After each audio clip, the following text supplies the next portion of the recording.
Shut up and sit down.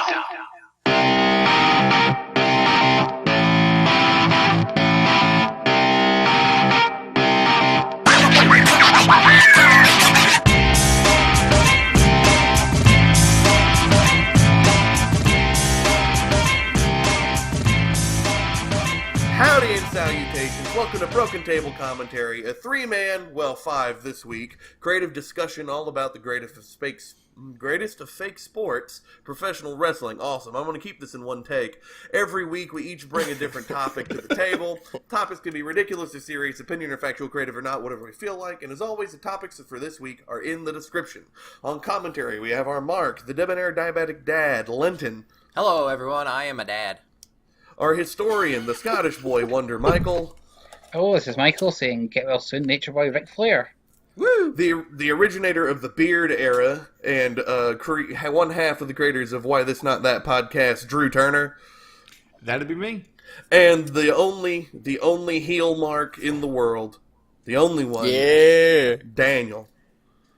I like bad guys like I like my women.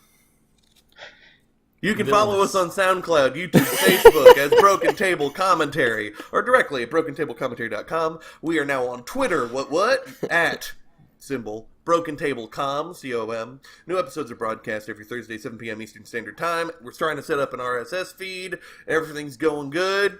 This is episode number 22, Why Table Not Chair?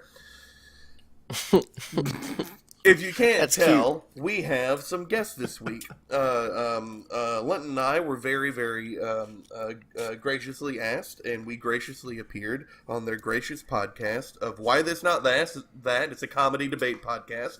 You can check it out everywhere. Just search for Why This Not That. And Drew and Daniel are the guys who run that. And as part of a big Summerslam promotional thing to get a bunch more eyes on both podcasts, we're doing a crossover thing. So luckily for everybody who doesn't give a crap about wrestling, but does like comedy, jokes, and the five of us, this is a good jumping on point, because this episode's going to be nice and introductory. No talking about the history of the AAA United States Championship from 1972 to 1975, or whatever other historical crazy things we might talk about that's kind of a speed bump for new folks. That's all I'm going to talk about. Well, that's all I prepared for. Hey, if you want to talk about that during your time, you can. That's fine. What did you say that was? The AAA? The AAA U.S. Championship. You know, that title that very much doesn't exist. Now, normally, we have a bunch of different topics that we can go over every week. But, first off, we have some wrestling news that we actually kind of have to talk about. I really wanted to not have any, so that we could kind of get going. But, there's actually, three really important things that happened this week. First one, as Michael alluded to, Ric Flair is hospitalized with unknown pain and problems. And we as a group, we're all Ric Flair pals. We're all his actual close friends, right? Yeah. Oh, yeah. Yeah, sure. I was at the hospital earlier. I actually came there to do this. Yeah. You're at the hospital now. Yeah, we're all currently. We're all hoping for well wishes and stuff for Flair. He's currently recovering and said to be doing pretty well. That does mean that Charlotte probably will not be appearing at SummerSlam because, of course, not should be with her dad. Two more in the kayfabe story things have happened. One on Raw, one on SmackDown. First off, we have a new cruiserweight champion. On Raw, Akira Tozawa was able to defeat Neville for the Cruiserweight Championship. But apparently they're now on the pre-show at SummerSlam, but I could have told you that as soon as I saw the title match was happening on Raw. Yeah, exactly. It's because they wanted to give Tozawa the moment, and they didn't want to have it on the pre-show. I'll talk about this more in the predictions, but I'm wondering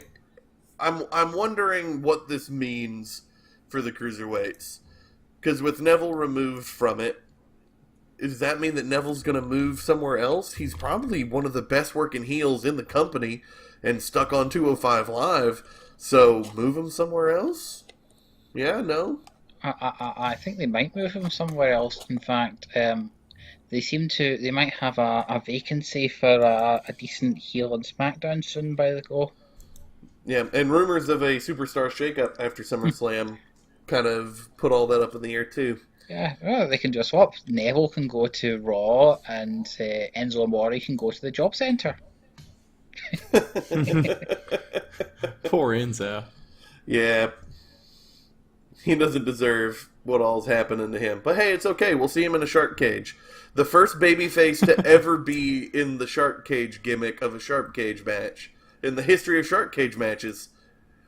Wait, what's a shark cage match? Oh, there's a shark cage hanging above the ring. And someone's Wait, like the in one it. that Jericho just did not too long ago? Yeah, Yep. Why is Enzo in a shark cage? because Cass doesn't want him to punch him. He's like 3 feet tall. That's just more area to be punched. Yeah, Well, I guess. Well, yep.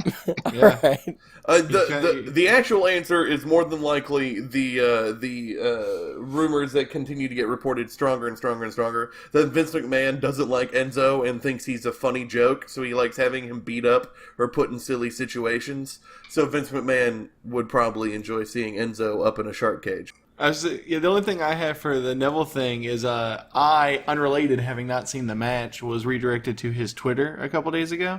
And his Twitter feed on the 14th, which I'm assuming is when that happened, is just him saying no and then retweeting himself and then saying no again to that one like 4 times. Yeah. And it's, it was super funny. I had no idea what it was to, and now I do, and it's really, really good. The 3 best Twitter accounts for wrestling fans. If you want to get on this train, the 3 best accounts are Neville, The Revival, and Big E. Because Big E, he just straight up tells you, if you follow me, unfollow me. I hate you.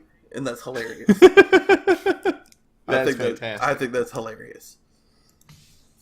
The other big news that happened is that Baron Corbin, holder of the Money in the Bank contract, briefcase, whatever, nonsense, he doesn't hold it anymore. He cashed it in last night and failed. Yep. Why did that happen? The storyline reason that it happened is because he thought that it would be a done deal that John Cena beat Jinder Mahal up enough that he could win.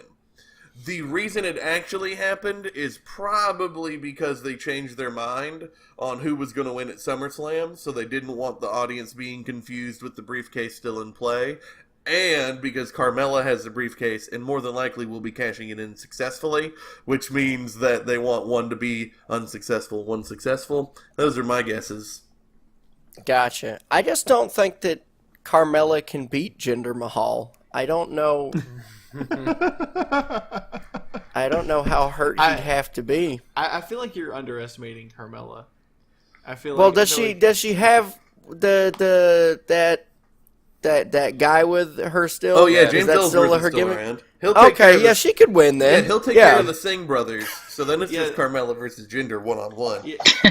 And then we have an even match. Yeah, easy.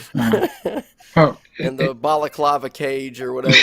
And then- it seems very obvious to me that they've completely given up on Corbin in the main event for the time being, and it also looks like they're giving up on Jinder because that's him.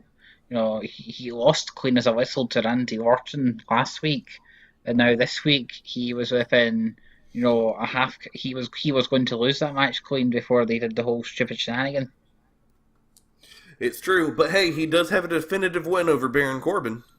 Yeah, A definitive roll-up win because John Cena distracted him. Win over Baron Corbin. Oh yes, that really pushes you up in the world. But I couldn't understand, even from a storyline purpose, of why they went for that. Why did Cena cost Corbin a cash-in? He just cost himself a title shot. The person he's facing at SummerSlam would have had the bloody belt. So with wrestling news out of the way, why don't we let you why this not that guys introduce yourself. What's why this not that? Why This Not That is it's a comedy podcast that is, I think I best described it a couple episodes ago. The show is legitimately just cost-benefit analysis, but for silly things. So what we do is you get presented with a choice, and you basically are also presented what side you have to argue for, and you just have to defend it to the best of your ability. And so normally that would be things like why salad, not soup, or what have you, normal, two pairs of things that you would get asked in a day-to-day or have to choose in a day-to-day situation. Except in our show, it's stuff like why a tornado and not a tomato, and just stuff that's kind of wonky. And then the yucks happen from there. We do a different topic each week. The episode that went up this week as of recording, so the one that went up Monday, had Linton and Jessalyn, as he mentioned, and was about wrestling and combat sports. And I think our next one that'll be up after this episode is public safety that we're recording later today. So in the spirit of that, let's give our listeners a preview, because I have a Why This Not That prepared for you two. You guys ready? Tonky. You guys ready for the thing that I accidentally sent you earlier when I was sending you the prep you needed? Yeah, you slam that surprise. Slam that surprise on us. All right. I need the two of you to tell me, the context should be apparent, why WWE, World Wrestling Entertainment, and not WWF, World Wildlife Fund. So when you say context is apparent, I mean, the easiest way for me to take that is going to be, if I am a businessman and I want to generate profit and revenue so as to have a more financially, rich life, WWE, as a non-profit, generates profit for me that I can keep and then have. WWF, the World Wildlife Fund, if I want to, make money doing that, one, it's a non-profit, so there's no profits that I can have. I have to actually use it to help animals and stuff, and so it's less, personally and selfishly enriching. Those are fair points. That is a fair point, but I would like to say that WWE had it figured out a while ago when they got the F out, and I think that it was imperative for them to do that because they realized, oh, hey, being a federation or a fund is not exciting. We need to be more entertaining, and also we can do F-word jokes. We need to get the F out, and everyone was like, oh, this is edgy, this is cool, and it brought a lot more eyes to it. It was a very important business decision for the WWE, now just kind of read as the WW because they even got the E out at this point on their logo.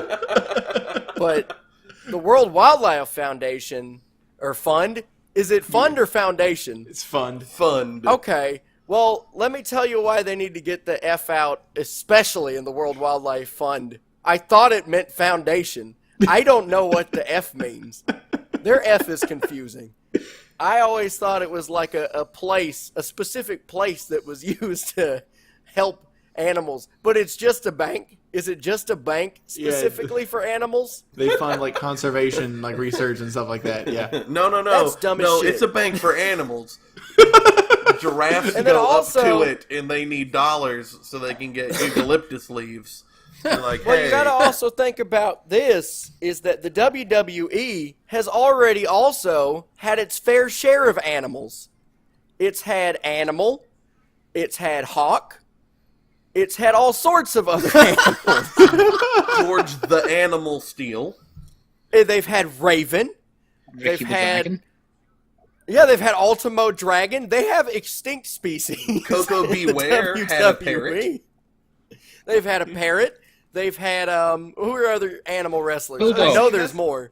See, here's the thing: is WWE has even had extinct animals. You bring up the World Wildlife Fund. What are they doing to help extinct animals? Nothing.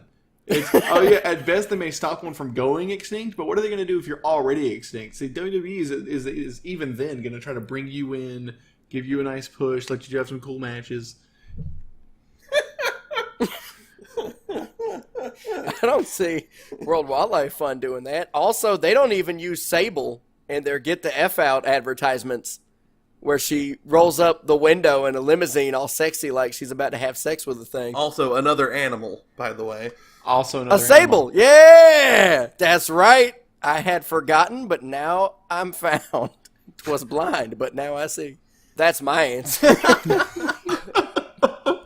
I think that's a pretty fair assessment of what they do on their podcast and what, just a taste. And I enjoyed that. Just a wrestler bank. That's not even what you said. That's what I said. It's an animal bank. Animal I thought bank. it was Foundation for the longest time. They need to get the F out, just like the WWE. They need to get the F out and become World Wildlife Entertainment, which is just Animal Planet.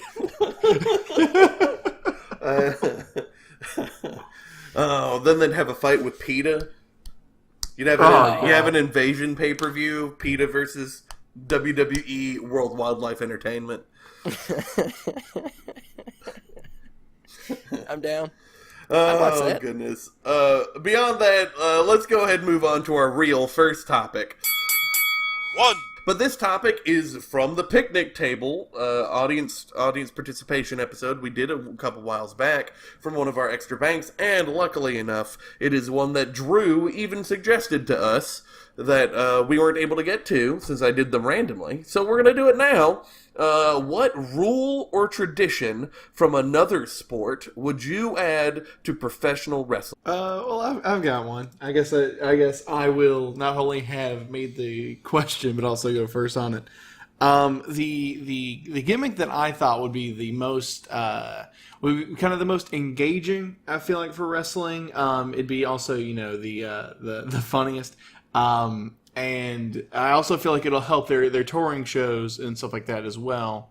I'll say it would have to be tweaked a bit. It couldn't be done directly just due to the sports being different. But I would like to take from baseball, I would like to take the concept of the ceremonial first pitch, whereby an important figure, a local celebrity, or something like that, it will come to the game and they'll throw the first pitch to start off, the entire match. That one's good. I would love to see like a local, like if they come to Atlanta, I would love to see like Ludacris come out to the ring and give like the first body slam of the entire event that night.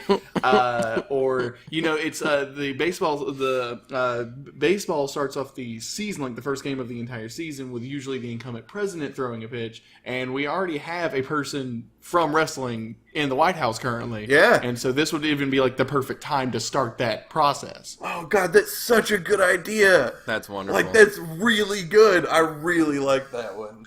I was very proud of it. The WWE already wants celebrity involvement constantly, so every Raw opens with a local celebrity giving their favorite move to Heath Slater. Heath Slater just comes out and shakes the hand of, I don't know, Rick Ross, and then Rick Ross gives him a choke slam. Thanks for coming to Orlando. Yeah. Bam. Is that where Rick Ross is from? Who knows? I don't even know what Rick Ross looks like. I really, really like that one. Yeah, that's a great idea. Well, Thank you. Since Drew's was so good, I'm not going to do mine yet. All right, I'll do mine. Yeah. Nice. Okay, mine borrows from Premier League Soccer. A lot of people don't know what that means. Premier League Soccer is the most watched sporting event in the world. It is a 20-team league. Everybody plays each other twice over a season. And in the end, the top teams get to go on into the Champions League, which is this big tournament to crown like the best team in all of soccer, besides the World Cup. But this is a yearly thing. And the worst teams get relegated, so they get kicked out of the Premier League altogether. So I would like to take that part of the Premier League and bring it into wrestling. So if we're doing a season of wrestling, I would say from Superstar Shakeup to Superstar Shakeup, which is right now it's safe to assume we're still going a year of that because there's only rumors of doing it twice a year. And so since there's nothing confirmed, we'd go from Superstar Shakeup to Superstar Shakeup. And the two wrestlers with just the worst records on Raw and SmackDown at the end of that year, that's it. They're gone. They get kicked out of Raw and SmackDown. They either will have to go to NXT if NXT wants them. They are actually fired if WWE wants to use that. Or we could start making WWE main event as a place where free agents could go and wrestle. But I think doing that and having the wrestlers with the worst records actually lose spots on the roster starts making wins and losses matter a little bit more, and it starts cleaning out the rosters every year. So that's what I would do. I would take that rule from the Premier League and add that to wrestling. That's interesting enough. It's I kind of like it. I think I'd like it more personally if it was just on like one of the shows, not on both Raw and SmackDown. But I like the idea of it because ultimately these are actors. This is all scripted, so you are ultimately scripting someone's firing. Which, I mean, to be fair, I really like Feast or Fired in TNA, so I do like that conceit. Well, I think it'd be cool. I liked your reuse of main event for that purpose too. Yeah, I dig it. I dig it. It's Let me not tell you, WWE, but I think the change would be a good one. one of my favorite things that could happen if that was in place is that there is a wrestler who just hates another wrestler, and so all they do for the whole year is they interfere and keep making that guy lose by disqualification. Ooh. Yeah, Like absolutely. you get like They just I take don't the know, like record. Kevin Owens hates John Cena and says, "I'm going to get you fired." And so he just interferes every match and hits the person John Cena's fighting with a chair. And they say, "Well, John Cena, you lose." yep. And so they just keep doing that for a whole year, and John Cena gets no wins, and he just loses the whole time. My only real problem with it is I feel like it would only that rule would only ever be in place for wrestlers who had kind of lost their relevance anyway. So I think it'd be better if it wasn't like they got fired from the company for it, but they got basically sidelined for a bit or had to like re-earn their way back onto main card or something like that, because it's. Like, if they were to introduce that rule, I would immediately be like, all right, well, John Cena's never going to have that happen to him. And, none of these actual, like, big, important guys are going to Well, have that happen. scenario. Well, Yeah. you'd be surprised as guys like Bray Wyatt and some of these other top guys actually have some of the worst records in the wrestling. Oh. And my full Oh yeah, your top card squashes. Yeah. and my full idea has, because in the Premier League, in the Premier League, after these teams get relegated, they get kicked into the Football League Championship, which is then this new league that if you win this league, you get to get back into the Premier League. So my full idea has this whole, basically a Premier League inside the WWE, but instead just to pick one rule or tradition, so I just picked one instead of creating an entire Premier League. But you would be surprised at how many top wrestlers have really bad records in the WWE. No, that makes sense. You should also fire whoever wins the most matches. And so if somebody's doing too well, they have to start losing on purpose. And then you have the person who's won the most versus the guy who's like losing the most by like one, and they fight each other. So they're both trying to make the other one win. Yeah, you have like the championship bout, but it's against two guys with the exact same record, and so it's like whoever wins this wins the match, but is out of the company. So you have a trade-off there, a lot of tension. I was just looking up who has the worst win-loss record that matters, and that would be The Miz. Oh, the Intercontinental Champion. Yep. Yep. He has, as of halfway through the year, he's like 4-37. Oh, I forget that if you have like a heel champion, so long as you don't have him in a million championship matches, they can just lose all the time. Yeah. You could just have the champion get fired. Which will makes Michael furious. Oh, that makes me happy as shit. That's right up my alley. I want that. Because I could also picture a very good heel being like, you know what? I'm not going to ever lose my title. I'll get fired first. I'll just take this belt and wear it around. Yeah, I'm going home with it. Literally. He holds it for a full year and leaves. It's gone. I like that. That mid-card title just can't come back till they rehire him. For the record, I really love Lenny's idea there. In fact, I wish it was my own. Thank you, Michael. I thought you'd like it. I can see it with like Raw being the Premier League and then SmackDown being the Championship and NXT being League One with the up and downs, and you could even have Evolve as the conference and it builds up. Plus, if you did it from May to May, you could have the winner of the league get the WWE Championship shot at the next pay-per-view. Yeah, that's what I was thinking too.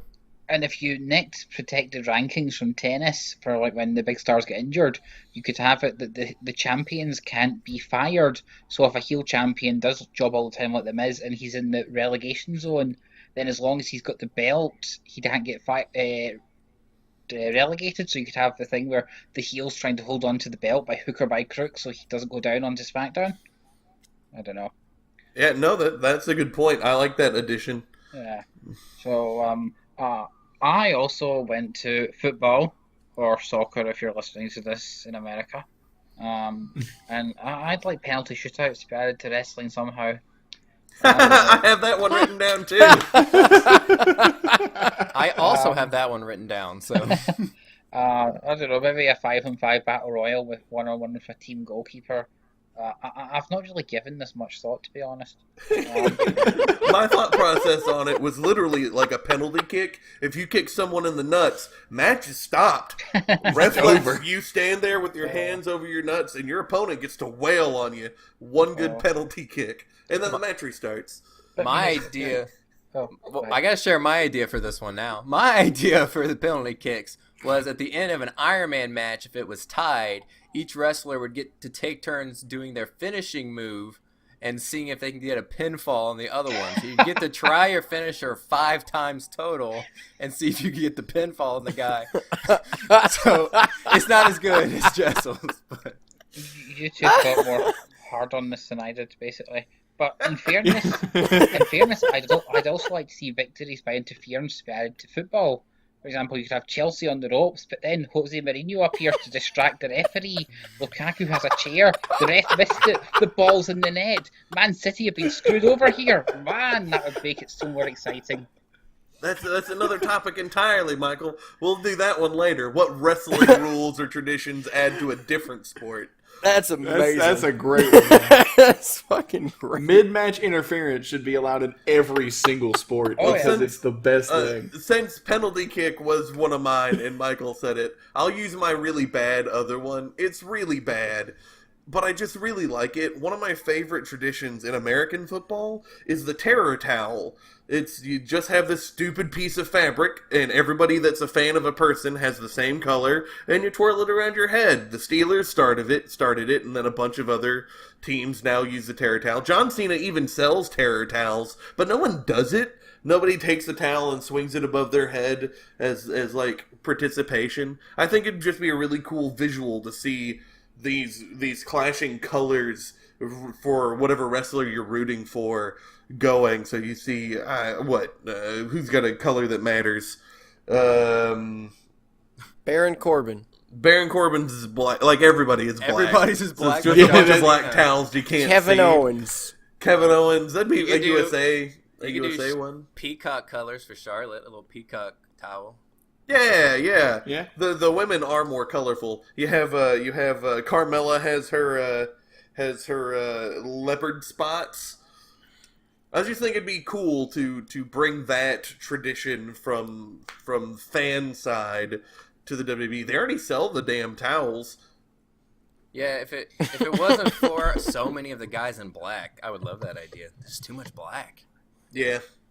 And it'd be hard to be able to root for people because so many people change their colors and stuff. Like, I didn't think this one out very well, but my only other one I have written down I also didn't think out very well, so I went with my dumb one.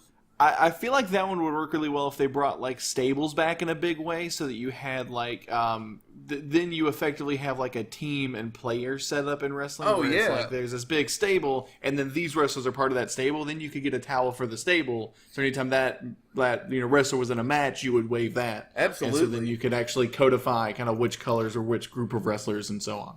If I recall correctly, most stables' color schemes were still just black, though.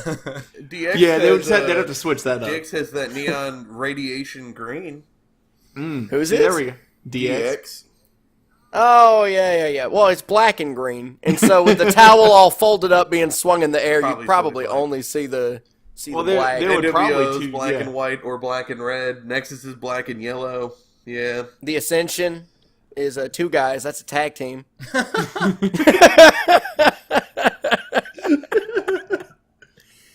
And there's one guy waving like a snake. My favorite.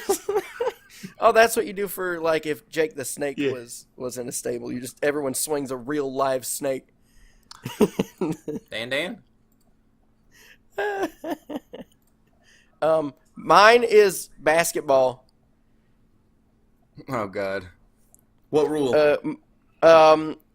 Well, whenever I think about like the worst things that have ever happened in wrestling, I always think back to Brock Lesnar versus Goldberg from WrestleMania 20. God damn it.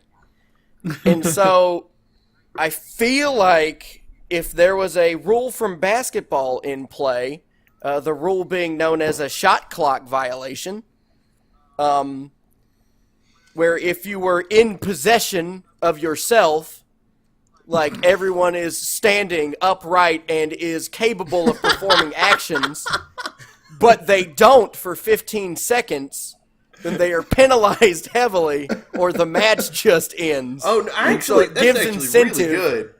to not stall and have the worst match in WrestleMania history. Yeah, there's already count-outs, right? There's already count-outs for being outside the ring. Out, there's already count-outs except for you step it up and you say, oh no, you can lose titles to this one. Yeah, there's already count-outs for TKOs, like somebody you like gotta last wrestle. man standings. Yeah, you'd make it be a 15 count.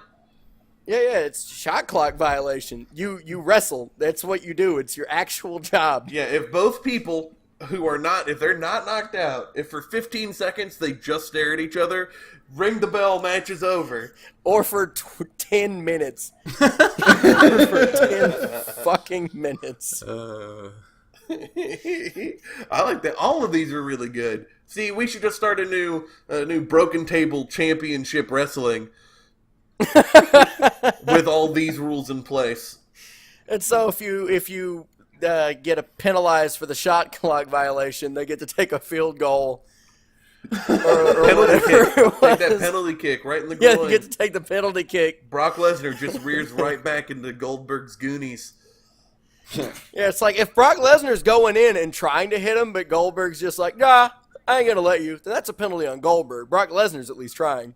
He's at least doing something. So that means that he has to. What did we say he had to do? He had to stand there and grab onto his balls. Oh yeah. Just like in football. European football or worldwide football that's not America. You stand there with your hands covering your nuts, and then they just get a running start kick right in the goonies. No, kick you right in the hands. Right in the goons. I think that was a good topic. So let's go ahead and move on to our second one. All right, Let's see if I can bring up Brock Lesnar and Goldberg WrestleMania 20 for this one. All right, this is the topic of mine. This is called the Gimmick Generator. Now, how this is going to work is I have come up with a list of 40 different summer things, words, phrases, and I have put them into random.org, and I will hit the random button, and it will give us one of those words, and one of you will have to come up with something new in wrestling that has to do with it, whether it be a match type or a wrestler gimmick or a wrestling move or a championship or a pay-per-view. There's a lot of creative freedom here. Just something new that has to do with whichever thing you get from the Gimmick Generator. So we'll let Drew go first because he started us out last time. And right. Drew, your word is sunglasses. Sunglasses? Okay. Sunglasses. Okay. Jesus. All right, so I can do wrestler, I can do match type, I can do like pay-per-view, anything like that. Anything. Yep. Anything wrestling. Okay. All right, I would give that to be a it'd be a wrestler. That'd be their gimmick. He would just be called. He would be known for his signature pair of sunglasses for his shades, because no one in wrestling right now has a signature pair of sunglasses that they talk about. And I would think for his gimmick, he would basically have I think he would start off. He would have this kind of aloof, too cool for school thing. He would call his shades like his hater blockers, and so he would just put them on, and then he would just kind of relax and look out to the crowd, and just kind of ignore all like the negativity that was coming at him. And then he would have like a really weird gimmick shift when they would have him be like a new kind of like a Neo Undertaker kind of gimmick, where he would just be called the Shade. And then he would go from having like his really cool sunglasses to having this big cloak, and you would just see him in a match throw it over a wrestler, and then they would just kind of lay flat, and it would like knock them completely out. And so then he also has like this supernatural gimmick shift that comes out of nowhere, but it keeps the character interesting because you have no idea where he's going to go next. And I know that sounds like a bad gimmick, and it is. But my suggestion was sunglasses, so that's as good as I've got. What wrestler would you have do the gimmick? I would have The Miz do that, because I feel like having The Miz having like hater blockers on is basically not even that different from what he currently does. But having The Miz have this pseudo Undertaker gimmick in like a year, it would be really funny. All right, I like it. I'm into it. It got weird, but I like it. Yeah. All right. I thought of one for that one as well. Okay. But What is it? I was thinking of, like, it's an elimination chamber, but all of the chambers are made with the type of glass you use for sunglasses, so you can't see who's in the chambers. Ooh. And so it's a mystery sunglasses elimination chamber where you only see the first two guys, but the other four, it's too dark and tinted. And their eyes are protected from the sun while they're in there, too. That's the thing. You also have the lights up a little higher. Just a match type where it's just all the lights are on a little too bright for anyone to really see what's going on. And Except the people in the chambers. Yeah, in the chambers. Or you have that where there's like a pair of sunglasses in the middle of the ring. If you can get to the sunglasses, you can see, and then you can do the match. It's hanging from the top. It's like a Money in the Bank situation, but where instead of getting the ability to cash in for a title shot, you're cashing in for the ability to see in the ring. Very good. I like Who's next? I like the idea of the not being able to see who's in the chamber. That's pretty cool. All right. Next we'll do Jessel. Jessel, you ready? Go. Frisbee. Your summer word is frisbee. Okay. No, this is easy. I totally want a tag team that are like frisbee bros, like frat boys, frolfin. They got their polo shirts and their really, really, really high cut khaki shorts on. They come out wearing their shutter shades, drinking from some Pat's Blue Ribbon that are in some koozies that say, ironically, I listen to two types of music, country and western. One of them wears like a pastel pink and the other like a pastel green, and they got frisbees, and they come out and they throw frisbees into matches to ruin them. They're just huge douchebag assholes, with the frisbee being their iconic image. That's even their first bit of merch, is their faces. Oh yeah, on that's a good. frisbee. Then you sell That's those good to the advertising. audience because they won't throw them during a show. No. I promise. No, absolutely not. Now, are you gonna repackage somebody as these guys? Are you gonna bring in somebody? Yes, I want to repackage Seth Rollins and Dean Ambrose. Oh yeah. They've Wouldn't that got be the great? look. Both of them slicking their hair back, wearing pastels, clean shaven hell except for yeah. a soul patch. Oh, what would you call them? What's their They're the tag Frisbees. team name? The Frisbees. They're the Frisbees. The frisbees. Yeah. It's Dean and Seth the Frisbees. I mean, the names are perfect. Dean and Seth. That's That's pretty the good. whitest shit. All right, You Michael. might have to change their last names a little bit. Rollins, you could keep. I'm coming for you, Michael. You ready? No. All right. Oh, this one's especially terrible considering you don't live here.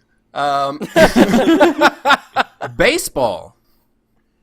Oh, fuck it up. Because in the summer, that's when American baseball starts. Right. So, baseball itself. Right. Okay. So, The Miz, who I'm just going to use here for ease of... I can't think of any other heels on Raw right at this moment. So The Miz is acting all cocky, right? And going about how he should get a title shot because, you know, he's the IC champion, etc., etc. And Kurt Angle decides they're going to put him in this new match for the title we're having in a few weeks called the Rumble in a Cell. Sorry, Jessel was all sad we didn't fit it in last week, so... but yes, so but he's going to start from number one spot, so he can't win the belt. However, by hook or by crook, he keeps in the match until right at the end, it's him, and now it's coming Roman Reigns as the last man, or oh my god, Miz is screwed. Then suddenly someone from the crowd throws a baseball, and it hits Roman Reigns in the head, from which point they do a concussion angle, and the Miz wins the title. It then becomes clear that it was actually Curtis Axel who threw the baseball from the crowd because he's remembering those vignettes that his dad, Mr. Perfect, did, you know, trying to catch the stuff, but he's doing it as an offensive weapon. So from now on, the Miz with the title, whenever people are trying to take him on, they have to be wary that anywhere in the arena there could be Curtis Axel or possibly Bo Dallas, but he's away, you know, trying to find the edge of Earth for his Flat Earth Society. Curtis Axel somewhere trying to throw a baseball at the opponent to give them a concussion.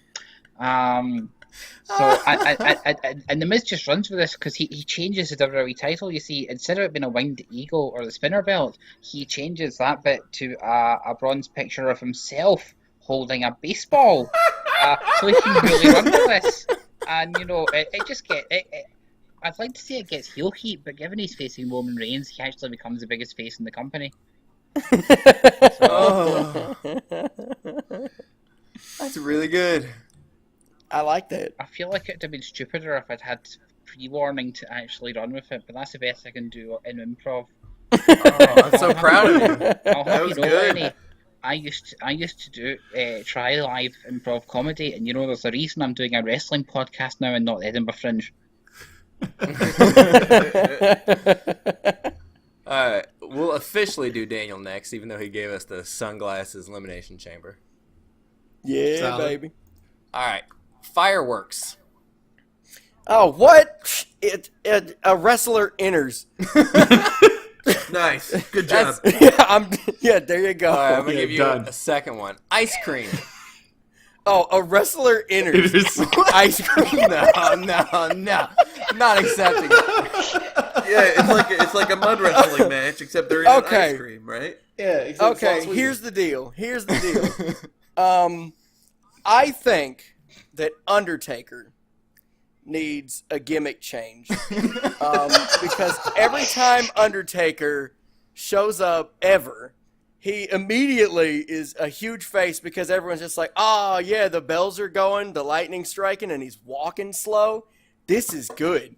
Except for you flip everything 180. You need to make Undertaker a heel again. And what better way than instead of the ominous big funeral music, you have a little dumbass ice cream jingle start playing, and everyone's like, what is this? And then you have like a whole bunch of guys in like bright pink robes coming out with just a whole bunch of cotton candy, and they're doing the torch thing. And then you have Undertaker walking in with what I'm assuming is a red clown's afro, walking slowly to the ring while he's just licking an ice cream cone, but everything else is exactly the same as how he would normally enter. So now you're just getting about 6 uninterrupted minutes of now the ice cream maker walking to the ring, eating strawberry ice cream, of course, strawberry ice cream, because he's a heel. Yeah. Just do this little jaunty little jingle, and everyone hates him immediately, and he hates himself a little bit too. That's a really bad idea. That's Nice. It's I genuinely believe it is the only thing you can do to make Undertaker a heel again. You know, and at the he's had such a long career. He deserves just a nice gimmick that lets him have some more ice cream. And then he gets a brain freeze, and that's what makes his eyes roll to the back of his head. Because he goes, "Oh wow, that's cold." That's cool. I think we got time to do one more round, Drew or Lenny. Okay. We'll snake it then. All right, Danny, you're gonna go again. You're gonna go 3 in a row. Wait, why? Man. Okay, hit me up. We're snaking it. Okay. All right, swimming. Swimming. Oh no. Everything was so good until then. Let me think of a match type. I mean, I've already got one. If you want me to hop in and tag you out. You have to let me do mine first. Okay. Okay. So this is a match type, okay? And it is similar to a Royal Rumble in that you have to be thrown over the top rope to get eliminated. Only instead of it just being the outside of the ring, it's a bunch of water. It's a lot of water, so you get thrown into the water. But the reason why this is important is because you also have to swim to the ring. So when you get there, you're already worn out and tired. And so it puts everybody, like, the first 2 guys that start are probably going to be your freshest the whole time. Because this is like a huge event. So it's a long, not walkway, but a swimway all the way to the ring. And so you're getting people who, if they don't get in the ring from swimming, they'll just drown. And that's the incentive. So you can't, like, just walk around the outside, like, you know how some of your heels like to do, where they're just like, I don't want to go in yet because they're just going to eliminate me. Nah, if you stay out there, you'll die. The undertow's powerful. I like it. I like Rumble on a boat. No, it's not a boat. It's still in a ring. What are you gonna Rumble call on it? a ring boat. It's just a moat around. Wait, what do you call it? Yeah. Oh, the SS Royal Rumble. The Nazi Royal Rumble. No, like It was like the state ship. Oh, the state Sure. ship Royal Rumble. Yeah, the stage ship Royal Rumble. It's on the 'Cause stage. the ring is ship. Royal Rumble. It's a Rumble. great ship. Undertaker's an ice cream man. Um, Now he's gone That's in the and lost continued forever. Drew, did you have one for that? The one I was gonna do is like, so we have an example of swimming being added to an existing sport. Just in reality, we have regular polo with horses and whatnot, and then we also have water polo as just another version of that sport. Because I assume that's the only difference. So I would literally just say, instead of the ring, you just have a swimming pool and you just have them wrestle in that. Oh And man, so they just pinning wrestle in a kills big old them. pool. Oh, we're Yeah, going yeah, back pinning- to like Yeah, pinning is a early murder. '90s divas wrestling. is what we're Yeah, doing except with just like that. instead of like enough water to make it sexy, it's enough water to drown a man, and so just you have to push him all the way to the bottom of the pool and hold him there for 3 seconds. You can And get, so like, not pool only are you noodles fighting from their under the own, ring. not only are you fighting against that wrestler's will to get you off of them to stay in the match, you're also fighting against just buoyancy, natural just physics. There's a lot more effort that goes into pinning someone underwater. Oh man. You gotta pin them underwater. Yeah, you pin them. It's a deep end, so it's like it's like 10 feet, and so you gotta like really push them to get them to the bottom of the pool. Now, in your mind, is there like a shallow end? Yeah, there's a shallow end at one end. Just you can't do any of the cool moves right there because you'll jump in and you'll like hit the ground and hurt your feet. And Oh, so you man. gotta, if you want to do like a big like off the ropes move, you gotta have that land in the deep Oh end. good, there are still ropes at least. No, yeah, and Yeah, I was yeah, just yeah. thinking, I know that people could still be thrown against the ropes. Oh, yeah. They swim to it, hit it, and then swim back. That is dumb. I love it.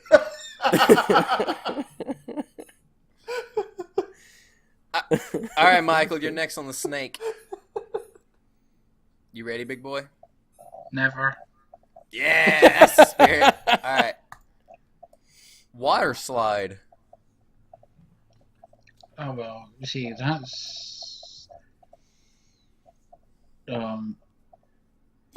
a thing. The Miz is on a water slide. Yeah. Well, it would be an interesting way to make an entrance for that the infamous Rumble on a boat, which sadly just got used like 10 seconds ago. This is a podcast for all the ideas that I could use. People were thinking of them beforehand. So, no, I could see a water slide getting used in some sort of wrestling.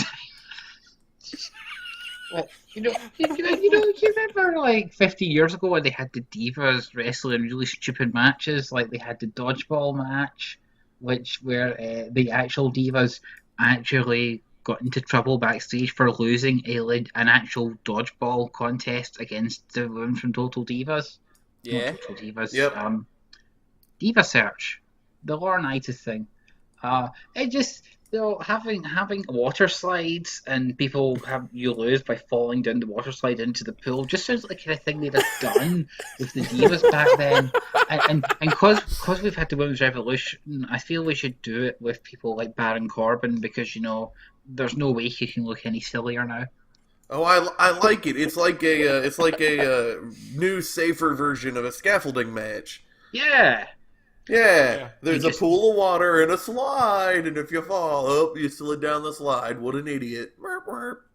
And you can have Sting, like, enter from one on his return from the rafters, a big twirling water slide. I'd be so happy if Surfer Sting returned. Oh, yeah, it goes back to the bleach blonde and the face paint, but Instead it's just of the sunscreen. Crow or the Joker. Yeah. I like it. I like it a lot. All right, Jessel. Yep. Your word is souvenirs. Souvenirs. Okay, so I don't want to do just merchandise. So I have an idea. You hire somebody from out of the company. Let's go with who'd be a good pick. Ricochet's too famous. Let's go with I know Mil Muertes. He wrestled in TNA and in AAA without a mask, so he could do this without the Mil Muertes mask. So that'd be good. Hire him, and his gimmick starts as just like a backstage guy, like he's a guy who's making shirts or he's putting together snow globes with wrestlers in it, that kind of thing. And he gets involved in a backstage after seeing him in the background a couple times because people keep bumping into him, and he actually is like at arenas doing the merchandise sales. After that, there's some backstage brawl, and he gets involved. Let's say with let's say Braun Strowman and Roman Reigns are having their 18th Last Man Standing match backstage, and they get involved into the merchandise area, and they use him as a weapon, or they use whatever as a weapon. So then he gets involved in the match. And he takes one of those snow globes that has Dean Ambrose with a hula skirt on it and smashes Roman Reigns upside the head with it. And it's like, whoa, that guy should be fired. And then you slowly have this character built around this. He's just a dude that was selling merch. He worked out because it's wrestling. Everybody works out in wrestling. Vince McMahon, Stephanie McMahon, they all work out, so that's fine. Referees work out. So it's fine that he's big and muscular. So it's like, what this merchandise souvenir guy, he just joined in, and then he becomes this plague on Roman Reigns' career as he keeps coming in and bashing different snow globes and different other souvenirs over his head. And you build a feud with him. His name it'd have to be something regular. So let's go with Calvin Hobbs. Oh gosh. That's a bad way to go. Calvin Jones the Third. That's his name. He's Calvin Jones the Third, and he started as a merchandise guy. He brought snow globes to the WWE, but then Roman Reigns earned his ire, and that's his whole backstory is about souvenirs. I have a quick question, just as a gimmick, and I want to know if it ever existed. But you saying Calvin Jones the Third made me think of a character whose whole deal is that he's part of a very famous wrestling lineage, except for he isn't. Oh, but yeah. his gimmick is that he is, like, he just says, like, he made up a lineage and, like, the federation that they wrestled in, but they're not real people, none of them. Gotcha. I don't think it's gone that far, but there's been EC3, Ethan Carter III, is the fictional nephew of Dixie Carter in TNA. Carl Anderson of the Club, he's Anderson, not because that's his last name, but because in Japan his gimmick was he was a member of Arn Anderson and Ole Anderson's family, and he did the AA spine buster and everything. So there are some guys who do similar. Okay. I can't think of any somebody's others. Kurt Angle's son now? Oh, that's right. That just happened. I was reading I am reading Ric Flair's book, and his original idea for his wrestler was to be Dusty Rhodes' little brother. And I got shot down. They were like, "No, that's a terrible idea. Be Ric Flair." But that's what he wanted to be. He wanted to be Dusty Rhodes' little brother. And they said, "You need to believe in yourself. You need to be you." Well, they said that's nice. They said you need to be you, but spell your name differently. So he spelled his name differently, and it was him. Oh, okay. All right, last one, Drew. This is for you. Are you ready? I'm as ready as I can be. All right. The final word is picnic. You know, there's too much animosity and antagonism in wrestling. How about, for once, there's a match where the entire ring is covered in that nice red and white fabric, and the wrestlers just sit and have a nice chat over some light snacks for once. It's a nice day out. It's too hot to just punch a man in the head. Maybe sit and enjoy some apple fritters and some potato salad. Just everyone relax for like a minute. And I feel like that kind of nice, that kind of really pleasant atmosphere is something that wrestling doesn't have right now. So just a legitimate picnic. Just an actual regular picnic in the ring. Now, what would you call it? Actually, you would call it, it'd be called the Royal Potluck, and the shtick is it would start off with 4 people, and they'd all have, like, their dishes that they brought, and then every minute, someone else comes in with the dish that they're bringing to the picnic, and they bring it into the ring, and they have to add it to the food that everyone's eating.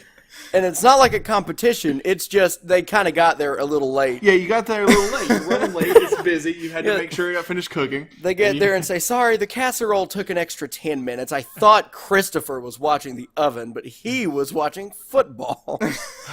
You know how that goes. And everyone's like, "Hey, that's fine. That's delicious." And at the end of it, there's just an unholy amount of food, but they have to eat it. Yeah, the Undertaker came last, so the unholy food is all that's left. He brought ice cream. He brought the dessert. Just only for himself, though, because he's a heel. Well, One strawberry ice cream cone for himself, single scoop. well, there you go. There's the gimmick generator. Bam. These are good. Nice. All right, that's a good game. We'll bring it back sometime. But for now, it's time to talk SummerSlam. Topic number 3. Free. It's an action-packed weekend. We have not only do we have SummerSlam, all 17 hours of it. We've also got an NXT Brooklyn. Wow. That's true. We have 17. I'm really excited for NXT Brooklyn. We have 17 matches to predict, and if there's been any more announcements, I took note of this. These cards, they can, as we say here, get to Falkirk. So, so we start with NXT Brooklyn, and we'll start with what seems to be the lowest match on the card, according to Wikipedia, those unbiased sources, which is Andrade Almas versus Johnny Gargano. It's got to be an Andrade win, probably because Ciampa shows up again because he should be back from injury by this point, to rekindle that feud with Gargano. So an Andrade win. Plus he's got he's on the upswing currently with his new storyline and Thea Trinidad as his manager and stuff. Yeah, I agree with Jessel. And I'm going for Johnny Gargano because I like the name. It sounds like a hummus. I'll co-sign with that just to support my co-host. Yeah, Thanks, Drew. Gargano's delicious. Is that what we're doing? We just got each other's back regardless. It is now. All right, dope. Well, because I miss NXT because I have no spare time. I just basically thought these shows tend to put over the person they see more long term hope in. So I have gone for Johnny Gargano because he seems to have the more upside. I'll no doubt go 0 for 5 on NXT here, but what the hell? So next match is Aleister Black versus Hideo Itami. And Jessel's turn. Aleister Black, I think spoilers, I think they're building up to a undefeated streak versus undefeated streak for the NXT Championship at the next Takeover. So that means Aleister Black has to continue to be undefeated. So Aleister Black. I also go with Aleister Black. That's purely the mark in me. I really want to see him win. I don't care about any of the scripted aspects of it. I just want to see him win the match. I love him. Hideo Itami is the one of those that I'm more familiar with, so he's the one I would want. I also do like him a lot in the ring. I just enjoy his presence and his moveset and whatnot. Is he the one with the Goomba stomp? Yeah. No, Yeah. Well, kind of. No. He doesn't do it any longer. He's the one that does the GTS. Yes. Oh, so the CM Punk guy.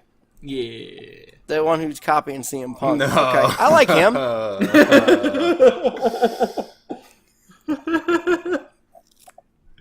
Oh, Daniel. Oh, my brother. Well, I also think Aleister Black's going to win. Bam. So then we get to the actual title matches on the NXT show, and we start off with the Authors of Pain, with Paul Ellering defending their tag titles against Sanity. Man, this one's hard. This one is hard. I agree. I think I'm gonna go with Authors of Pain retain, and it's just a gut feeling. I really don't have a good idea currently, but that's gonna be my guess. I am also going with Authors of Pain just because, and again, that is the toughest one of the whole show. But if we're gonna get a superstar shakeup too, Sanity's got to come up at some point soon, right? They're so ready. So that would be why I would go with Authors of Pain. Just to be contrarian, I'll say Sanity since both of them said Authors of Pain. Because that's my vote too. Then. Yeah, there we go. I think Sanity are going to win on the numbers game. Aren't they undefeated on takeovers? I'm pretty As a sure they team, are. yeah. Which brings us into another title match, which is for the NXT Women's title, and it's Asuka defending against Why Ember, Not Sailor Moon.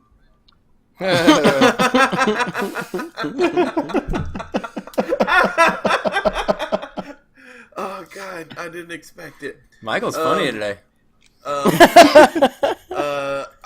I'm going with Asuka to retain. I do not think that Ember Moon is the one to take the title off of her. I, in fact, think that no one's going to take the title off her. She's going to be stripped of the title and moved to the WWE proper without her losing.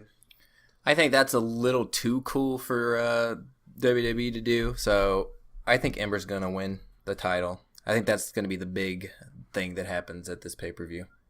The big title change. Asuka, actually, this is the thing that I randomly do have knowledge on. She's had the title for like a while, yeah? Over 500 days as of this week, yeah. Or yeah, as of last week, yeah. And so the only thing bigger from like a writing perspective that I could think of than someone holding the title for that long is someone losing the title after that long. So I would have to go the Moon as well, taking it, honestly. I just think it'd be exciting, having known literally nothing about either of these wrestlers. That would be my assumption. Ember Moon looks cool. Yeah. Oh. Ember Moon will win. Not even like a prediction. That's just what's going to happen. Oh, well, thank you. That's good I have enough. access to the, what do you call them, the dirt sheet? Future. You have access to the future. You have access to Sorry, the future. yeah. I'm a mind reader. Back to the dirt sheets. Yeah, dirt Far sheets. be it for me to disagree with Doctor Who there in the corner, but I think Asuka's going to win this, because every time her matches come up on this show and we predict them, I point out that there's no point having made a big deal of her beating Goldberg's streak for undefeated if they then have her lose it before she debuts on Raw or SmackDown, and I'm sticking to that until WWE are idiots and prove me wrong. Right. Main event of NXT, and that's for the NXT title, and it's possibly the most exciting WWE match in at least 3.5 years, possibly more. It is Bobby Roode defending his ill-gotten NXT title against the great one, the Rattlesnake, the Phenom, the future Hall of Famer, Drew McIntyre. Can you feel the excitement? Oh God, I think Drew McIntyre takes it. I think he is. He came here with the purpose to win. He's undefeated. He's gonna kick his head off, and he's gonna win. Because, like I said, undefeated versus undefeated for the NXT Championship at the next Takeover. So Drew Mac. I do love Drew Mac, who I met once, as I've mentioned. I do love him. But I think Bobby Roode's gonna win. Yeah, I mean, mine would be Drew Mac as well. One, I am biased because I share a name with him, but I think I remember, like, whenever I was watching actively, he was there, and I'm assuming he went into, like, further development and then has come back more recently. But Essentially. Yeah. So, yeah, from what I remember seeing Drew McIntyre, I liked him a little bit then, and I guess, given this context, I'm gonna stick with him. He was also your second favorite character to play in WWE All Stars. God, he It was wasn't so good. WWE All Stars. And he's so he was good. He was a good one. You liked him and Kofi, and then your number 3 was John Cena because he has the running crotch punch. He has the running nut tackle. Yeah, Yeah, The nut tackle. nut tackle. Yeah. I like Drew McIntyre. He looks like, when he has his hair long, a more attractive version of one of the 3 guys that Neil C. Cierga does videos with. Oh, yeah, I see it. For anyone who cares about that. So The there world. you go. Yeah. Also, I don't know who Bobby Roode is. Drew Mac's going to win. And I'm so excited about this, I may actually stay up and watch NXT live. And for those of you who don't know, NXT shows end at stupid o'clock in Glasgow. Like SummerSlam will probably end sooner. Huh. So, Oh, goodness. so that's NXT, and it's now SummerSlam. Allegedly the main event, but the NXT shows tend to be better quality. SummerSlam, I have in order of importance, the match importance. So naturally, that starts us off with Baron Corbin, who is taking on John Cena in a match which has very little importance now. So, Jessel, who's going to win? Cena wins by DQ. Corbin is going to do a vicious beatdown or something. So Cena gets the win, but Corbin's going to be the one that looks good. I think the trend of Cena putting over guys around the summer continues. I also am of the feeling that this feud is pretty cool and pretty dope now that we saw Cena cost Baron his cash-in. I think I didn't talk about it a lot earlier because there was a lot of people talking, but most people complain when it comes to Money in the Bank about the fact that it's always cash in the same way, but this was the first time ever we have seen something like that with heel and a face causing someone to not be able to cash in successfully happen. They did something brand new, and it added fire to this feud that before that made no sense at all. So now we've got a really good reason for Baron and John Cena have problems, and I think Baron is going to win here, and he's going to do very well. And I think this feud will continue a little bit after that, even though the dirt sheets say Cena's going to go to Raw. So I got Baron Corbin. I don't know why you're throwing shade at dirt sheets. The future dirty. The future says that John Cena is going to Raw. I know this. Yeah. I've got that Raven Samoa Joe going right now. Oh, God. Raven Samoa Joe. That is so Raven. That's right. I can see the future of wrestling. And Baron wins this one. He wins it clean, and John Cena quits. As a person who also really likes Baron Corbin, he not only destroys John Cena in the ring, but also his career and his memory. He and his wipes feelings him, a little bit from the history books. It is ugly. It's the most absolute win in WWE history. That is my prediction.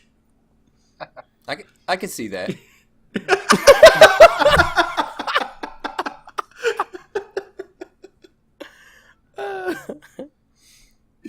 Great.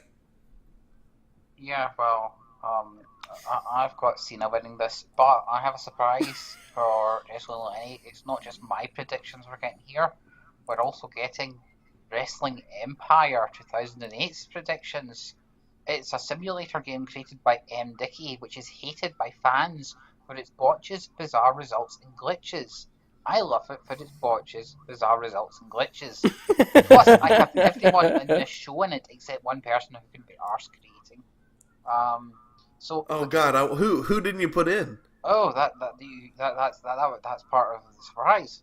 All right. Disclaimer: it's a very underwhelming surprise. So the game says that Cena will win this by count out in 2 minutes 20 with an attitude adjustment on the floor. Exciting stuff. Amazing. What is this? What is this program? This is amazing. Oh, it's Wrestling Empire.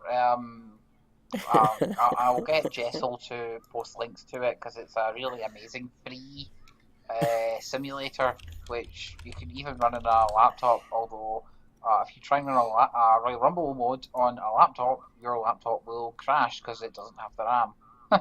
As I found out. Next match is the Demon Finn Balor versus Bray Wyatt.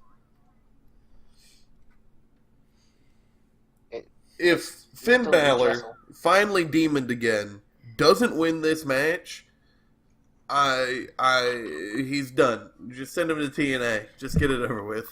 GFW, but just get him over with. Balor has to win. No. Here, hold on a second. You got to remember, Bray Wyatt has that Disneyland magic, and if Finn Balor is going to be coming in full demon, this is the best chance for Bray Wyatt to get control of this. He's like a cult leader. He's all about demons and the supernatural. If Finn Balor comes in as a demon, he just says, "Oh, okay, you work for me now." And Finn goes, "Oh, right," and then he lays down. Bray gets the pin. Now he's a Wyatt. You know what? If that happened, I'd love it. Oh, that'd be great. No. That's not going to happen because it's too cool. But man, I would like that. Yeah, Finn Balor loses by way of being absorbed into the Wyatt family. Yeah, by being an actual demon. Yeah, Wyatt needed to turn him into the demon so that he could control him. He can't control men, but he can control magic.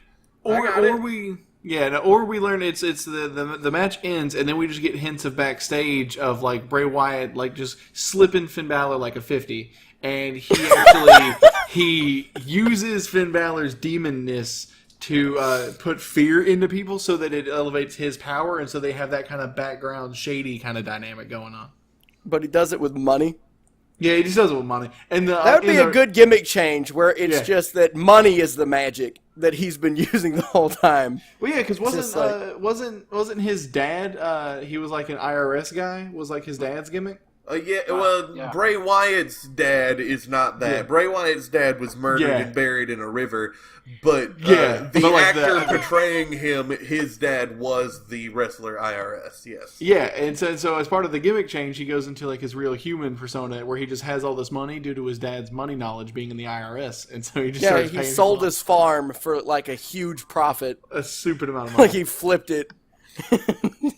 So it's ultimately Bray Wyatt loses in the long run by having a less interesting gimmick, but in this match he wins due to bribery. The only problem, it is a great idea. Well, not with Drew's. Drew's has a lot of problems. But the problem with Daniels is that Bray Wyatt's first feud in the WWE is with the Devil's favorite demon, Kane, and he isn't able to control Kane. So Well, yeah, but that's the devil's favorite demon. And that It's was like, before he's- Bray Wyatt powered up Yeah, twice. I was gonna. He's powered up twice since then. That's what I was going to mention. Nice. Jessel. Finn Balor wins. Is my prediction. How? How does he win? Wrestling. Yes. With the turnbuckle With the kick in moves. the chest and the Okay, that's all I needed to and know. the demon paint. That's all I wanted. Yeah, he wins by wrestling, and the match is over. Pinfalls. Balor wins because obviously, what does Bray Wyatt do? He jobs on pay-per-view, unless he's got a House of Horrors, obviously. But I think Jessel's still in therapy for that match. But nobody wants to hear what I have to predict. Let's hear what the game said. It says that Balor will win by count out in 28 minutes and 27 seconds. After 6 minutes. That sounds like the best match. I'm so excited. After 6 minutes, No. Balor A actually got 28-minute match that ends with a count-out is the best. That's so good. Honestly. That match itself is the ultimate heel, and I love that. 17 minutes into the match, the crowd were booing every move. And then 26 minutes in, Hideo Itami shows up to interfere, but he got into the ring, yelled at Bray Wyatt, and then left again without doing anything. And shortly after that, Bray Wyatt got counted out because he forgot to get back in the ring. Oh, He just forgot. That's yeah, the he best. just stood there. Oh. Next up, Big Cass versus the Big Show, and Enzo's in a cage, but that's the highlight of his year practically. So, Giselle?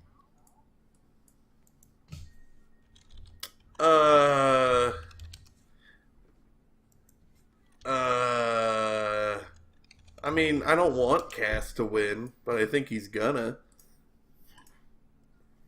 I guess. I don't know. I'm super not interested in this match. Yeah, I'm gonna go with Cass. I was writing the WrestleMania. Pff, what an idiot! The SummerSlam card. I was writing it down out of memory this morning and putting who I thought was gonna win, and I didn't even write that match down. Completely forgot it was gonna happen. It's not even on my card. So I'll just go with Jessel. Big Cass will win. Because then, if I get it wrong, at least Jessel would have gotten it wrong too, and he can't beat me in picks. So That's true. Here's the thing about Big Show v Big Cass. Clearly, this match, lore reasons be damned. This match is because both these guys have big in their name. But Big Show is 7 feet tall, whereas Big Cass is a mere 6'10", a manlet at 6'10". So clearly, Big Show is bigger. Big Show's going to win because it's a match about being big, and he has more of that. Also, you know what we're going to be getting with it, because like the whole deal with these two guys is just, wow, look how tall they are. And then for, Big Cass a little bit, it's like, look how he can actually wrestle, where Big Show's just like, watch him punch and walk around. Yeah. But here's the thing. With them being so tall, Big Show is going to find a way to reach up, and he's going to open up the shark tank from the bottom, and then Enzo's going to fall into his arms, and he's going to catch him like all Looney Tunes style, and then they're both going to just beat up Big Cass. And it's going to be his revenge and his reckoning against Big Cass. how big do you think the Big Show is? He's the Big Show. He's a big bad show tonight. Oh, I forgot. Look, if Cass is 6'10", and you can't. and Big Show is 7 feet, Big Show can reach the bottom of the shark cage. Also, it's going to be a lot lower. You didn't let me finish. The shark cage is only 8 feet in the air. Oh, that Yeah, he helps. just has to hop a little bit. Yeah. I heard an interesting rumor that Enzo might be turning heel to go along with Big Cass, and that's part of the reason for the Shark Tank conceit. I don't think he'll drop something and Cass will use it to win, and ultimately is Enzo and Cass will stay together. Just Enzo will be heel because they debuted in NXT as heel, so that they have done that. I don't think it's going to happen. It was just interesting thing I heard. I would like that, but I would really like any outcome for this match that leaves a positive situation for Enzo Amore, because he's probably one of my top 2 wrestlers in the company right now. Top 2. Yeah. Definitely for me, yeah, he's up there, and the idea of him not being a big deal makes me upset. It is the case, but it is unfortunate. Yeah. I like the idea of Enzo using this to turn heel, because otherwise the whole thing literally makes no sense whatsoever. But I think the whole thing will make no sense whatsoever, mostly, and that's Amore. That's Amore. That's funny. Big Cass will win this match because it's the only reason it's there, and that's what Big Show does now. He jobs to you guys. Wrestling Empire says that the Big Show will win by chokeslam in 1 minute 55 in a match which still had a 40-second rest hold. Yes. Yes. This is the best program. We're going to have to, I love this. from now on, Michael, we're going to have to always have, what does Wrestling Empire say whenever we do these predictions? Yeah. Oh, man. To be fair, I am completely nicking this idea from the Wrestling Oratory, but since they've not been doing it for 17 years, I think we're safe. And this game didn't exist at the time. Copyright. So next, it's one of the tag titles. I forget what they're calling their tag titles now, but it's the one that the New Day have, and they're defending against the Usos. That's called the SmackDown tag titles. Yeah, that makes from sense. the little thing I'm looking at, it's just the SmackDown tag and the Raw tag. Very creative names. Yeah, indeed. So, Giselle, you're up. What do I have written down? I have the Usos to win. Win back the titles. Well, I have the New Day retaining the tag team titles. Jest out. What? You guys, you said you're the same person. Oh, that's right. Yeah, it's our thing. Oh, yes, we are. Sorry. We were conversing to one another very quietly. We were whispering. Ooh. Okay. I mean, the SmackDown one for me, I gotta go New Day, just because I love them and I want them to win, and that's how my mind works. As much as, I do finally like the Usos at all. I've always hated them, but since they are heel now, they're the most that I've ever liked them. Mm-hmm. But Drew say the New Day, so there we go. Yeah, plus they have that trombone thing, which is a weapon, and that hurts if you get hit with it. The Raw, are we doing both of them at once, or are we just doing the SmackDown one first? Just one at a time. One at a time. Okay. Then I'll hold off on the Raw one. But yeah, that's definitely my SmackDown one. New Day by it is a hour-long match, and it ends in countout. With the New Day just singing in the middle of the ring, and the Usos forget to come back in. Oh God. Well, I see the New Day winning this because their last title run lasted 17 decades, and well, this one won't. They're not going to lose it after 4 weeks. That's my view anyway. However, Wrestling Empire disagrees with me. It says that the Usos will win in 6 minutes. Damn. After the New Day beat up Jey Uso for 5 minutes straight, the Usos pile drive Xavier Wood into the floor and win with that one move. Their classic finisher, the outdoor floor. That's good. Yes. Right. So, next it's oh Christ, Randy Orton v Rusev. Randy Orton v Rusev? Ayy. Rusev wins. Rusev Machka. Yeah, no, I gotta go with Gotta go with Rusev on account of Daniel said it. As much as I like Randy Orton, which I do, he hears voices in his head, and I like that. Rusev hears the voice of Mother Russia, and I can respect that a little more. I also go with Rusev. He's a big bear. I also just like that match in general because the site that I'm looking at, the description for that one is just literally not exactly sure who came up with this one, and that's it. That's the only descriptor for that entire match. So wait, is there any like kind of stupid thing with it? Is this like a country on a pole match? No gimmick what's for happening? this one. Is this a picnic match? Match made in heaven, maybe. I have written down an Orton win, but I don't care. I have written down a bathroom break, and that's what I have for that match. Nah, Rusev. Rusev's gonna make me hold my pee in. Yeah, boy. So, Orton's going to win this because he's just lost 3 pay-per-views in a row to Jinder, and it's the typical thing that they use a disposable heel so that the face can then win a match and have momentum again. Even if, I really want Rusev to win because Randy Orton last entertained me and... Oh yeah, no, Randy Orton will win. I want Rusev to win. So. What Wrestling Empire said is that Randy Orton wins by pinfall in 37 minutes and 56 seconds. Even simulated Randy Orton matches put me to sleep. Oh man, 37 minutes. I'm curious to see how long this pay-per-view is according to Empire. That actually, at this point, this is like a very, very long special. Yes. Oh man. Next up, it's the US title, which is got a special guest referee attached to it, and that is Lord. And the amount of title changes, I've forgotten which one's the champion now.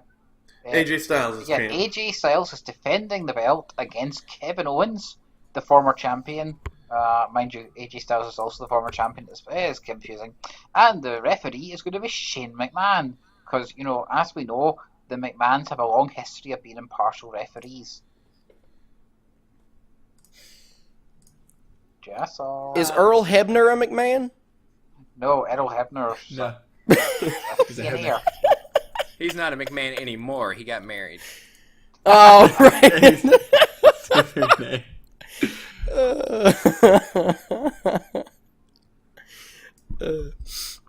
I've got Kevin Owens losing, so AJ Styles wins.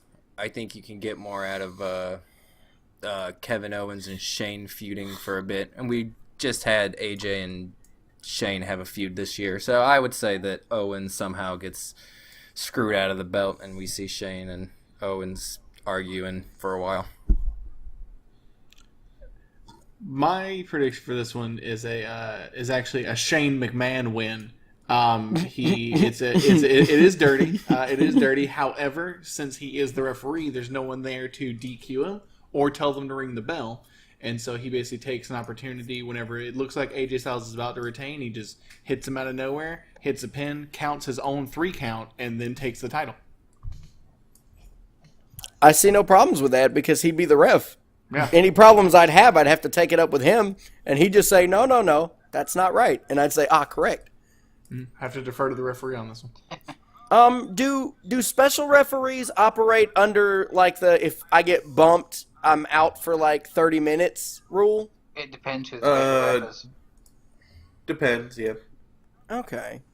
So Shane being a hardcore champion probably would stay down for 5. Yeah, just long enough to make AJ Styles think he could win, normally, and then just out of nowhere. Out of nowhere, Shane McMahon wins. Shane McMahon pulls it out.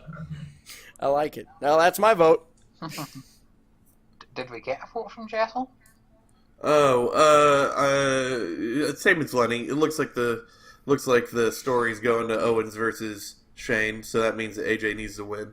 Yeah, boy. I think AJ is going to Raw in this shake-up if it ever happens. So I've gone for Owens winning the belt again. because I know that US title changes are a rare occurrence these days. But I think there's going to be the whole shenanigans where AJ will have a reason to think AJ will have a reason to think AJ has screwed himself. No, that's not PG. AJ will have a reason to think that Shane McMahon has screwed him at the belt somehow. Wrestling Empire says that as referee, Shane McMahon ignores most of the match to chat to fans in the crowd. He then goes to throw a meat cleaver into the ring, but it bounds off the ropes and hits Kevin Owens in the face. AJ wins by count out in 4 minutes 52.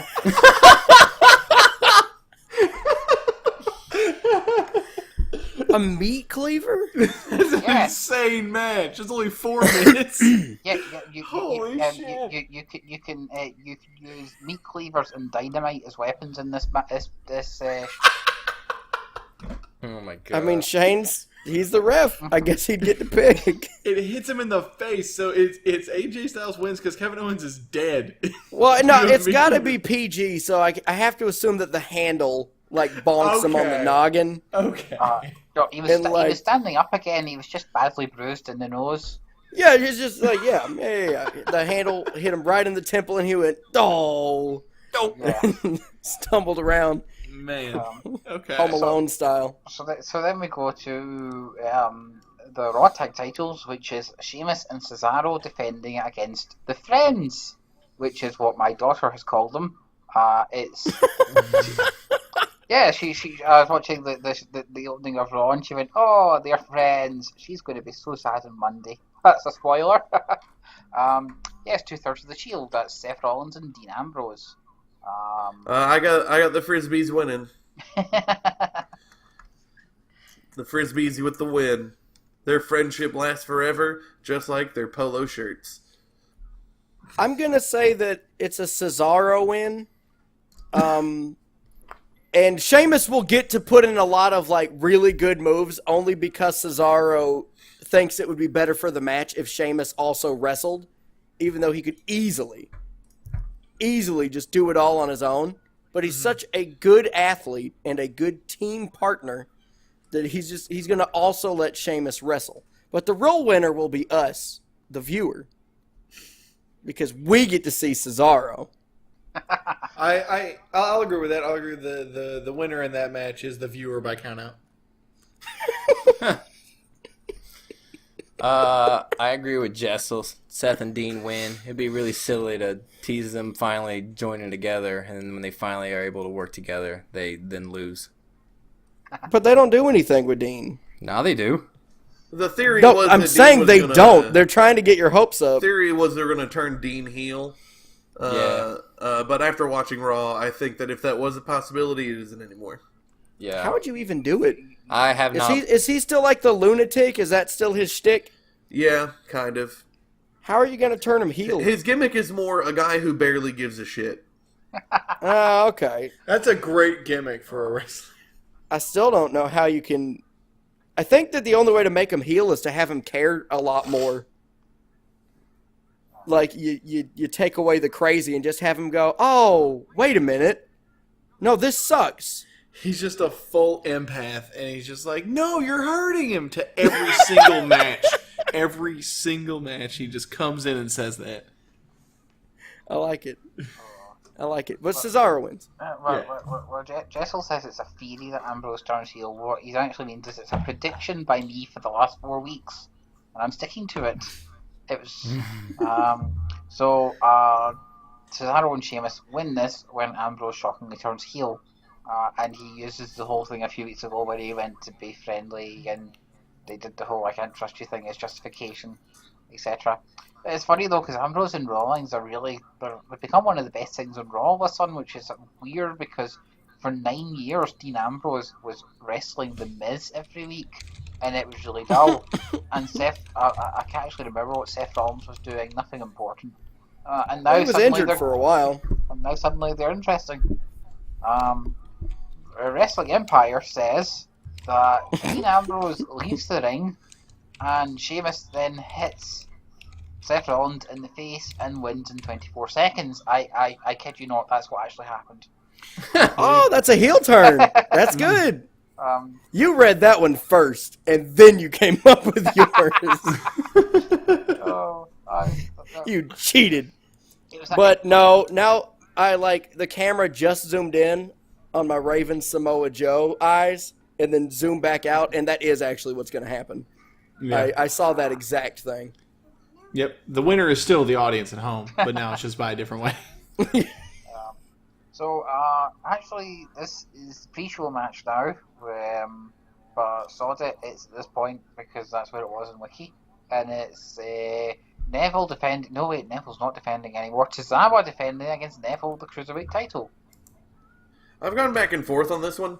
I thought that it might be Neville gets it back immediately, so that we can have Tozawa feud with Titus, but I think Titus has become so surprisingly good at the manager role that I think that's not going to happen anymore. So it's back to what I said earlier in the podcast, where Neville will be getting out of the Cruiserweight division. So that means Tozawa retains. I agree 100. Yeah, I'll say Neville gets out of the Cruiserweight due to all the weight on his shoulders of having lost this match, and so it puts him up a weight class. So heavy is the burden. Oh, God. What a dingus. I vote that one too. Yeah. Yeah, well, I have Tozawa winning the match, especially when it's in pre-show, and I presume Neville will be going into other things like taking over Baron Corbin's spot on rest. Wrestling Empire says that Tozawa wins by top rope Hurricane Rana in 1 minute and 30 seconds in a squash match. Oh. Yeah. Let's squash Neville. That'd be cool. I'm in for that. Let's ascension him. It would be unexpected. I would not. Yeah, let's go. Um, Because he's so actually talented. To see him, it'd be like the biggest squandering of talent I think I'd ever witness, and I would love it. That'd be so good. WWE title match, which is Jinder Mahal, the Maharaja, as they love that gimmick name, versus Shinsuke Nakamura, who is The Maharaja. Spoiler alert: this is Jessel's favorite wrestler in the entire WWE right now. He can't get I enough didn't know of you him. like Shinsuke. So the gimmick of this podcast is now that we're just blatantly lying, right? So that's it. Yeah. I mean, that's the gimmick of me and Drew's thing, and we're here. So. You're right. You're right. Yeah. Nakamura wins. I think they're done with Jinder. I think they've given up. Yeah, Nakamura wins. I think they're done with Jinder. I think they've given up. I agree 100, You know what I think? which is sad. I think that Nakamura wins. I think they've given up on Jinder. Yeah, I agree 100.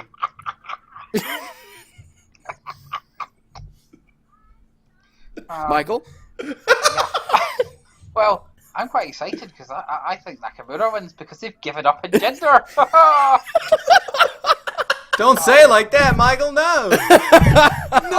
Wait. Does the video game agree 100? Oh God. Actually, well, the video game's stupid because they just had Nakamura beat Cena clean, and there's no way they're doing that if Nakamura's going to job here. However, the video game says that Jinder beats up Nakamura on the outside, then pins him in 3 minutes and 23 seconds in a squash match. Ooh. Video Okay, game doesn't agree okay. 100. So, now I've Maybe it isn't as trustworthy as we thought. we've got 2 women's matches and the main event. So I've got Sasha v Alexa Bliss for the Raw Women's title first, and again Jessel. I've been saying it's going to be Alexa versus Nia Jax, so that means Alexa needs to hold on to that title, so Alexa retains. Oh man, I've been going back on this one. I am going to go with Sasha Banks. I think Raw doesn't have a lot or any top female baby faces right now, except for Sasha, and she's been working really hard in this storyline wise. She's had to battle a lot to get this number one contender spot, so I say she wins it.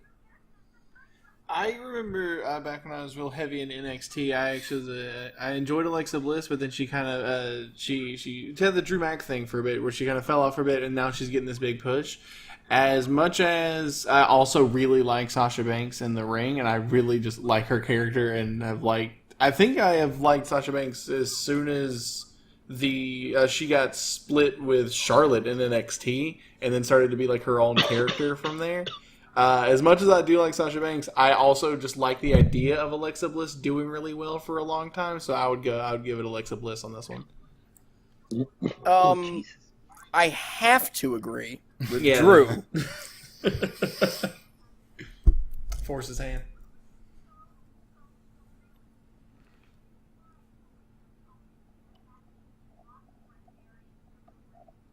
Who hasn't gone? Did everyone go? Michael. In the video game. And the video game. I got confused. I thought you were setting up a joke there, and then I realised actually I'm having dementia. Nope. Oh, no joke. It's... Yeah. Well, I guess the joke this time is that I actually would have preferred Sasha Banks to win, but since Drew said Alexa Bliss, I have to say Alexa Bliss wins. Yep. And that's who I want to win. Well, I think this is a season of them giving up on things, and I think they're going to give up on Alexa Bliss's title run here and give Sasha... Because every time they try and coronate Sasha, they came up with the idea of having her job to Charlotte Flair. This time, Charlotte Flair's on SmackDown, so they don't have to come up with that idea of having Sasha lose the belt to her, unless the Superstar shake-up changes that. But I'm going to have Sasha win, and then they can do stuff with Bayley. Instead of doing stuff with Nia Jax, who is clearly showing that she's not quite ready for the whole thing yet. What? I'd also note that Sasha won the number one contendership, which has to have been the least surprising tournament result since Brock Lesnar won the King of the Ring. And Wrestling Empire very boringly said that Sasha Banks would win by submission in 7 minutes. That was far too sensible. I could see that happening exactly. Yeah. Just so. The other woman, which is Naomi defending her SmackDown Women's title against Natalya from the This Hart is family. purely selfish, but I predicted Natalya beats Naomi for the title in the Booker T Fantasy Invitational, and I'm sticking with it. Natalya wins. You need your I want points them there. points. Because me being right is going to help me be less in last place. Oh, that's cool. You know what? I don't want Jessel to be in last. I want Michael to be in last. So I'm going to go with Natalya. Yeah, thanks, Lenny. You're welcome. Sorry, Michael. That's okay. Do you have an opinion on this one? Because Well, here's the thing. You've seen Natalya. Natalya is the Naomi. horrible wife Yeah. of one of the best autistic wrestlers, Tyson Kidd. To ever do it. Just the absolute pinnacle of wrestling perfection, Tyson Kidd. But she's not always very nice to him. And so I think that, purely, taking wrestling out of it, Natalya is a worse person. Yeah. Than Naomi. So she doesn't deserve to win anything. And I think bad things should happen to her often. Yeah, and I like Naomi, actually, and I don't care about Natalya, so my vote would be Naomi over Natalya. I truly didn't even remember the second person. Nice. I just know that Natalya, from a purely human standpoint, deserves to lose Jesus. life. Whoa. Damn. Yeah, so Naomi wins by murder. She literally kills Natalya in the ring, celebrity deathmatch style. Whatever brings Tyson Kidd back. He's back. Stage. Wait, where? He's backstage. He works back. He works backstage. No, he's back. Doing what? Like agency What's he stuff, doing? right? Yeah, he's a producer. Yeah, but So that's more not... than an agent, he's actually shaping storylines. Well, He's happy, Daniel. is he shaping her storyline? Because he should shape it to where she dies. Oh my god! Don't say that. Oh, I'm the goodness. heel, dude. This is my jam. No, I like Naomi. She's got a really cool gimmick, and I think she's very talented. There you go. Yeah, she's super good in the ring, and I like her. And she should never die. Never ever. Naomi should never die. I would give up my mortal soul to keep her ever going. I would give up my immortal soul to make sure she had just a long lifespan, but not an unending one, so she didn't have all the negative connotations. Yeah, she wouldn't of have to be immortal. around when all of her friends and family died. Yeah, so Daniel and I would both die so that she would then be immortal, and then after that be, just live a long time. Very good. Wow. I've got Naomi winning this match. However, Carmella's going to cash in right after, and she's going to be the champ by the end of SummerSlam. As for Wrestling Empire, it says that Michael didn't create Natalia for this game because the hell am I creating Natalia's for one pay-per-view? So, You didn't give her life in the game. No. Wonderful. So, you are a merciful God in this world. I don't know why you thought that was underwhelming. I think that's really funny. That is, so I just it's underwhelming because it makes the most sense. It's like the most obvious one you wouldn't want to make, but it is still very, very funny. which just leaves us with the SummerSlam main event, which is Oh, hold on. Does anyone think Carmella's going to cash in? sorry, I No. guess. Because I she's got think- that female Money in the Bank. I think Carmella shows up with the briefcase, but only to use it to completely finish murdering Natalia with it, and then leaves without cashing it in. I think she just interferes to make sure Natalia is down for good, and then leaves. Yeah, that's what I think. I think she's saving it as well, but I do think that she's going to be the reason that Natalia is able to win. Wait a minute. Sorry, I think I'm looking at what the main event is, and this is a shitty match. You don't like it? I like the main event. God, that's trash. Oh my goodness. That main event is Brock Lesnar defending the Universal title against Roman Reigns, Joey Samoa, and Braun Strowman. And Jessel's up first again. This is very, very hard to predict. Mostly because all four guys have a lot of momentum going in, which is good. They don't normally do that in a Fatal 4-Way. There's normally just one or two of them that have a lot of momentum. But I think all four guys have a lot of momentum. I could see it going a lot of ways, and since I have to make some prediction, I'm going to say that Paul Heyman officially drops Lesnar for Samoa Joe to help him win.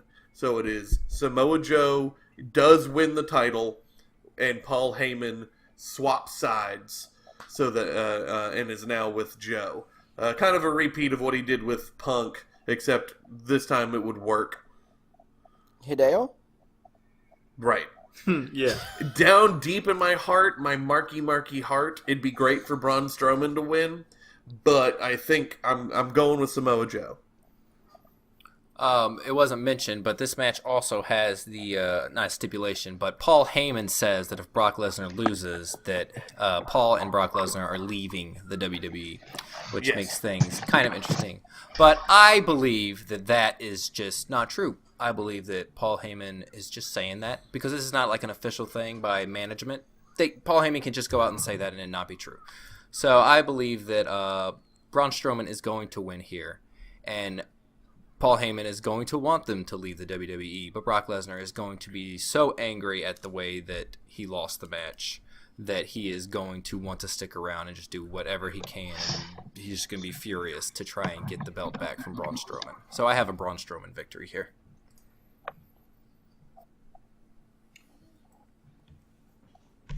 Looking at the card here, the only wrestler I have had strong feelings after seeing them in a match after Roman Reigns and Braun Strowman. Samoa Joe, I think I would like. I just don't think I've actually seen him in any matches. I just haven't actually sat and taken the time to watch it. Braun Strowman flipped a ambulance, yeah. Yeah. Braun Strowman wins. He wins by putting an ambulance in the ring and beating everybody up with it. Even in a less silly way, that is still one of the most ridiculous things I've heard in recent wrestling history and whatnot. And so that's the kind of momentum I want to carry someone to win. I don't care Yeah. at all about this garbage match of 4 dumb big guys, one who can do a flip. It just, I could not care any less about this garbage match. Braun Strowman wins because that's what Drew said. Yeah, with an ambulance, he just throws in the ring. Well, it's fairly obvious for this step that Brock's going to win, but sod that, I'm going for Braun Strowman. Because if he wins, it'll be super cool.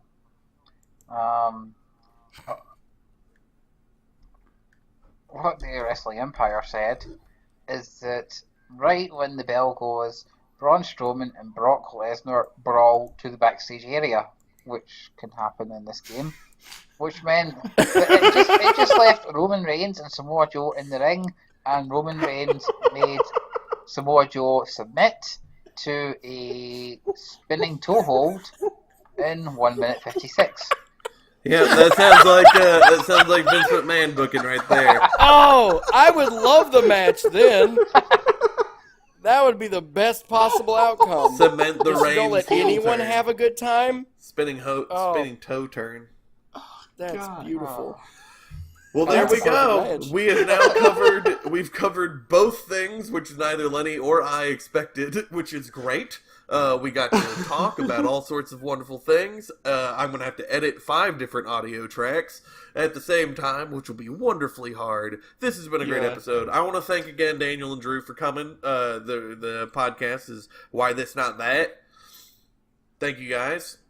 Absolutely. Yeah, You're welcome. We're on literally, I think, everything. I think we are officially on every platform you can be on. That's good. Honky tonky. Yeah. I've got one more thing I want to mention. Go for it, my pal. When Jess and I first came up with the idea of doing the podcast and we got Michael involved, Jessel had mentioned not knowing how all of it would go and how he'd be able to get people involved and not knowing how to use the software or anything. He said that his goal and the big thing and the big success that he would take away is if he would be able to make this podcast last all the way to Summerslam week. And we are here now, so I think Jessel deserves a big round of applause for getting us to Summerslam week. So way to go, Jessel. Thank you very much. I'm glad that it's going. I think we'll go a lot further, but you made it to your first big goal. That's true. What's the next big goal? Me SummerSlam winning again? the WWE Championship. I'm excited. WrestleMania. I'm excited for that. If Jinder Mahal can hold it, so can I. Give me more of a chat. Well, with all that said, I guess we'll all just say bye-bye. Bye, everyone. Drive safe. Bye.